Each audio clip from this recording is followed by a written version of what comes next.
Isa na namang seryosong foldable phone ang nag-arrive, and hawak ko right now is the TECNO Phantom V Flip version 2. This phone has improved lalo na sa kanyang outside cover. Yung kanyang display sa labas is way better than ang kanyang version 1. Now this one is further improved with its TECNO AI. Quite good naman ang kanyang processor with the MediaTek Dimensity 8020. And for me, the best of all dito, maganda ang kanyang camera performance. More details after this quick intro.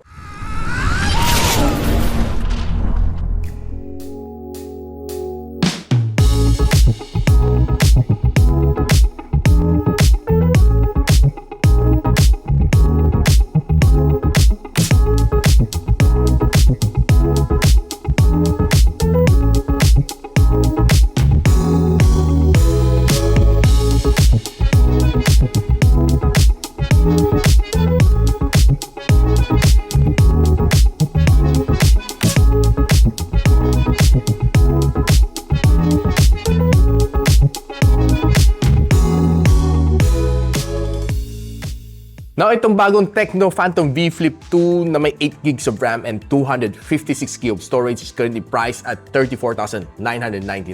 But sa kanilang first sale this coming December 6 sa TikTok, babagsakin nilang presyo to 27,999 para sa mga early birds. And sa December 8 sa Shopee naman, ibabagsak din nila to 27,999. More details on the description box below.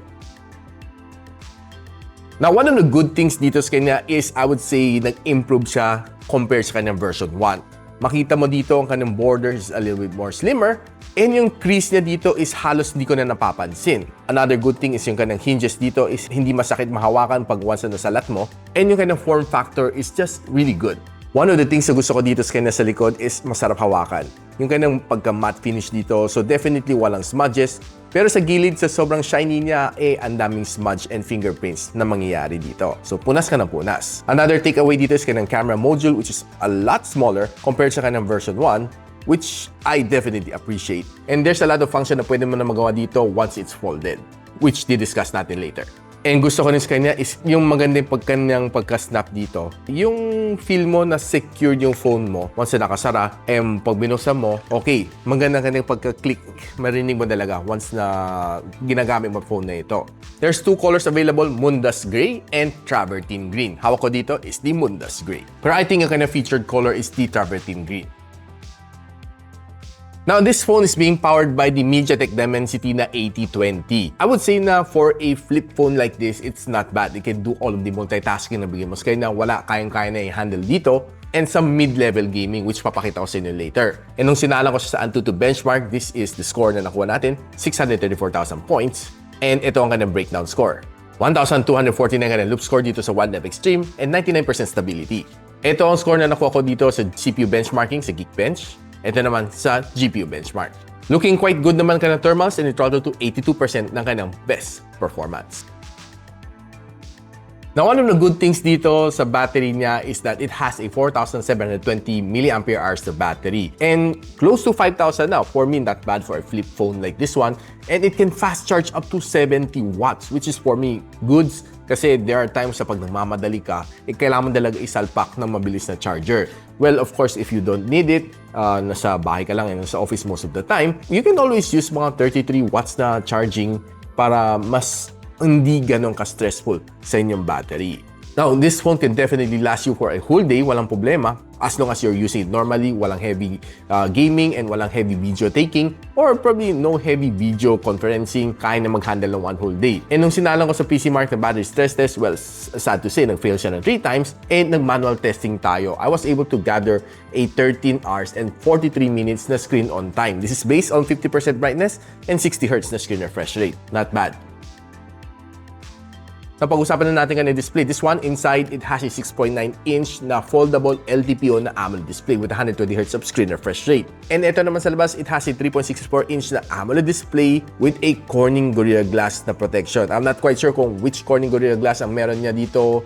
Basta, meron siyang scratch resistance up to a certain level. And kulang na lang konti, halos full screen na mabibigyan na dito sa outside cover. Medyo makapalangan ng bezel dito sa ibabaw. But overall, it's not bad compared sa kanang version 1. Napakita ko sa inyo all of the things na pwede nyo magawa dito sa outside screen. Now, one of the pinaka-convenience dito sa phone na ito, which is TECNO Phantom V Flip 2, is yung outside cover niya, yung screen dito sa labas. Now, you can change yung kanang app manager into putting all the apps na gusto mo. Facebook, Instagram, gusto natin lagay. Pwede mo nilagay ng maps, pwede mo nilagay si TikTok, and we can put YouTube there.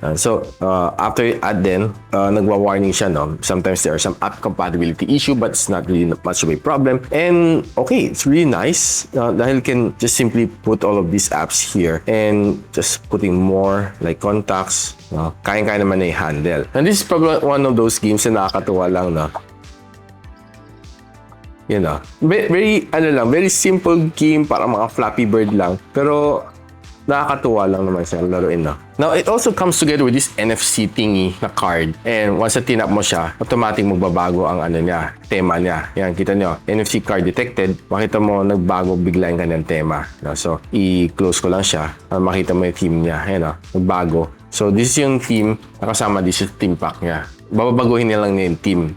This is special edition. Now, one of the things na gustong-gusto ko rin dito sa kanya is yung kanyang camera mode. Now, you can use yung kanyang AI camera dito sa labas using itong dalawang lens na ito to take a selfie video, take a selfie shot, which is yung kanyang resolution will definitely be better. And if you're shooting naman sa TikTok, okay na okay rin dito. You can just simply put it like this and shoot your video. Parang naghawak ka ng smaller camera, not holding a big camera, like yung kanyang, not holding a big phone with yung kanyang inside selfie cam, which I think this is more portable, better. Lalo kung naglalakad ka and live stream ka. Okay na okay ito. Itong function na ito. Now, kung mahilig ka naman manood ng shorts, okay na okay. Nag-enjoy ako mag-scroll ng mga shorts dito on the outside screen. And definitely, you're going to enjoy din. No? You don't need to unfold the phone just to be able to watch mga shorts dito sa YouTube, sa TikTok, and sa wherever you want to watch it. Okay na okay siya dito. Ang ganda na ka na display. Pero if you're watching naman on the inside screen, expect a really good experience naman dito dahil sa kanyang AMOLED display. Ang ganda na kanyang screen dito sa loob, and the touch response is definitely fast kasi it has a 120 Hz of screen refresh rate. Now, if you're watching videos naman on YouTube and on Netflix dito sa loob, definitely mag-e-enjoy ka. I would say na it's hard to watch a full video on the outside screen, but rather unfold mo na lang and watch it on the inside screen dahil mas mag-e-enjoy ka dito. Malaki ang kanyang screen at 6.9 inches, and definitely it's more punchier and you get better view from this phone. Now, itong phone na ito has two speakers sa ilalim and the other one's coming from the earpiece. Check lang natin yung sound quality niya.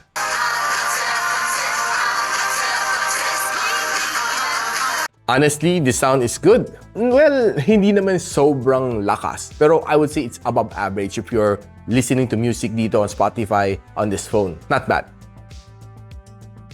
So, naglaro tayo ng tatlong game dito, Genshin Impact, Call of Duty Mobile, and Farlight 84. Pagdating sa Genshin Impact, nilagyan ko siya medium graphical settings, and I set it to 60 FPS. Now, I was able to enjoy this game naman, and there are some minimal na drops na pansin ko. Kaya naman na-handle ni Dimensity 8020, and the gameplay was good.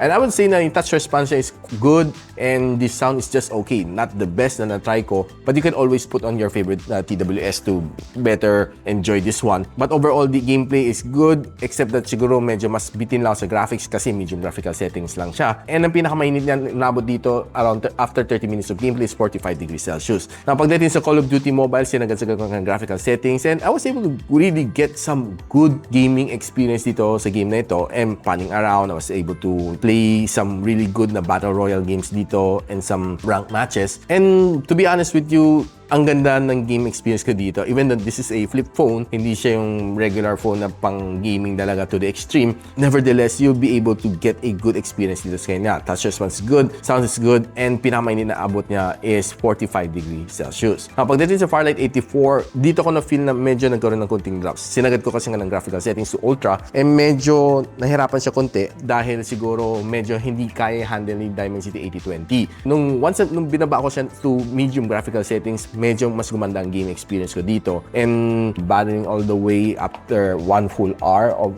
playing tatlong VR matches, I was able to get some really nice serious wins dito. And yung kanyang experience dito is probably one of the better ones sa mga flip phones na na-try natin. To be honest with you, medyo nabitin lang ako konti sa graphics dito kasi medium graphical settings, but overall, the experience is way smoother at medium graphical settings. And pinakamainit na na-achieve ko after an hour gameplay, 46 degrees Celsius. Now, one of the highlights dito sa phone na ito, for me personally, is yung kanyang camera. This one has a 50MP na main camera sensor with OIS, 50MP na ultra-wide lens, and it can let me shoot up to 4K and 30 FPS. And ang kanyang front-facing camera is a 32MP which can let you shoot up to 2K and 30 FPS. So guys, let's quickly check some of the shots na nakuha ko dito sa TECNO Phantom V Flip 2. And taking a look at some of these leaves, I would say na maganda. I'm amazed with this shot kasi very simple shot lang siya. Nakafocus siya sa mga leaves dito sa harap and blurring it all the way to the background. Kung makita mo mga water droplets dito, siguro kakaulan lang. It looks really nice and very sharp ang ganang details. When we're trying to capture some tall building shot, it looks nice and medyo hazy lang kasi kakagaling lang sa ulan or umuulan. And looking at this shot, and it's a very clear shot na na-capture ko dito. No? Ang ganda ng kanyang pagka-focus dito sa kanyang subject and ang ganda rin kanyang pagka-background blur. And taking a quick look dito sa shot ko dito sa bulaklak na ito, looks really nice and sharp as well as a simple shot dito sa vicinity. Taking some Christmas flower shot, looks really nice and I would say ang ganda ng pagka-pula na dito. As well as this one, it looks very nice. Itong shot na ito na nakuha natin, some Christmas decors. Panning around, looks really sharp mga photos na nakuha ko dito. And nung nilalaro ko kayo ng ultra-wide lens is how it looks like. This is a normal shot and this is a 2x zoom shot. Clear pa rin ang Soler na word after 2x zoom. And one thing to notice is that halos pareho lang ang color niya between this sa kanyang ultra-wide shot and sa kanyang normal shot. Para ulitin lang natin, no? This is a ultra-wide shot, normal, 2 times. You know, very nice pa rin Soler word. Now, if you're going indoor for low light photography, you'll be able to get some really nice snap dito sa Phantom V Flip 2. One of the good things na gusto ko dito sa kanyang camera is that it was able to capture some really nice shot on indoor. And alam naman natin ang kakayahan ni TECNO pagdating sa camera dahil sa kanyang Common series. And no doubt na you'll be able to get some really nice shot dito. Probably in-implement nila dito sa TECNO Phantom V Flip. And I was able to really snap in some very sharp na photos dito sa camera niya. And taking a look at some of this cake shot, looks really nice and very sharp. And kahit mag-pan around ka lang, kumuha ka ng shot, maganda kahit low light. Very sharp ang focus niya dito sa harap. Blurred all the way to the background. Ang ganda ng shot na ito. And mga simple shot like this, mga wine shot, mga food shot, talagang mag-e-enjoy ka dito sa kanyang camera. Even though mga tong gown shot na ito looks really nice, I love it. And taking some Christmas tree shot, some of the shots na nakuha ko looks really nice. I was able to enjoy playing with this camera as long as may decent lighting naman sa loob ng place na pinupunta mo, you'll be able to get some really nice snaps. Pati ito, ang ganda. Look at this. Habang naglalakad ako, was able to snap in some of these shots, mga Christmas ornaments. Ganda. You'll be able to enjoy yung kanyang camera. Now, kung selfie camera pag-uusapan, okay, magandang kanyang camera sa loob. I was surprised na it looks really nice and sharp. Though you can always use yung kanyang camera sa labas to take some selfie, but yung kanyang camera from the inside is already good. Now, taking a look at some of the indoor shot naman, uy, maganda pa rin ha. I was able to preserve some of the details sa aking mukha and hindi siya nagiging soft. And that's one good thing with this kind of front-facing camera from the inside. And taking more shots, I would say goods. Okay, panalong-panalo to for me. Now, if you were taking a quick vlog naman using this camera from the front, a little bit shaky, but overall the resolution is good. You can always use the rear camera to take a video. Ito naman ang video na na-capture ko using the rear camera, sharp. And I would say na, well, nevertheless, it's probably one of the good ones na camera na nagamit ko from TECNO. Itong Phantom V Flip 2. Now, one of the things na pwede mong gamitin dito is parang ka nagka-camcorder. DV mode ang tawag niya. You can use this mode. Yung other camera, yung itong screen mo is yung display, yung naka-capture ng camera, and the other side is mga controls mo. Which is, for me, quite handy rin. Not so bad. Yun ang mga old school ways on how you take videos. Siguro pwede may tanong sa mga lolo and mga father, and they'll be able to tell you, yeah, ganito ang aking Sony camcorder before. No, ganun na ganun ang feel. Pwede mo rin gawin ang selfie video, like this one. Yeah, di ba? Ayos. Not bad. Now, quickly, pakita ko lang sa inyo one of the videos na na-capture ko dito from the studio using yung kanyang rear camera as selfie video recorder. Here goes. So guys, right now, I'm recording using the TECNO Phantom V Flip 2 using yung kanyang rear camera as the selfie video. Now, this is the resolution you'll be getting pag if you're using this one for vlogging, for live streaming sa TikTok. And I would say na it's really useful. The resolution is better than the one from the inside. Comments. So yun guys, a full tour ko na kayo dito sa bagong TECNO Phantom V Flip 2. And honestly, I love tong phone na ito. It's really nice and sleek siyang hawakan. And one of the good things dito sa kanya is if you don't need the screen inside, you can always fold it and ang dali lang ilagay sa loob ng yung pocket. Now, I would say na the camera is good. I love it. Bit yung kanyang front-facing camera is also really good kahit hindi mo na gamitin itong camera from the outside as your selfie camera. I would say na there's a lot of things na pwede mong gawin dito. Lalo kung naka-angle siya na 90 degrees like this one. You can use it like old school na camcorder, or you can watch your videos like this one. Hindi mo na kailangan ng phone stand. It's something that you would appreciate dito sa mga bagong technology like this one. Well, not really new, but more of dito nagpupunta towards ang mga smartphone manufacturer these days. Either go for fold or flip para medyo to spice things up. Kasi unlike yung mga normal brick phones like this one, medyo tasteless na sila based sa sabi ng ibang mga sikat na tech vloggers. Kaya guys, ano masasabi ninyo? If you're interested to know kung saan na pwede mabili ito, habang naka-promo siya, check the link on the description box below. Don't forget guys to check the link kasi mga pinopost kong link are the official ones. Iwas tayo scam, lalo na magpapasko na. So kung marami ka natutunan dito sa video na ito and gusto mo i-share sa inyong friends, please feel free to do so. And a quick sub sa aking channel is definitely awesome. I'll see you in my next video.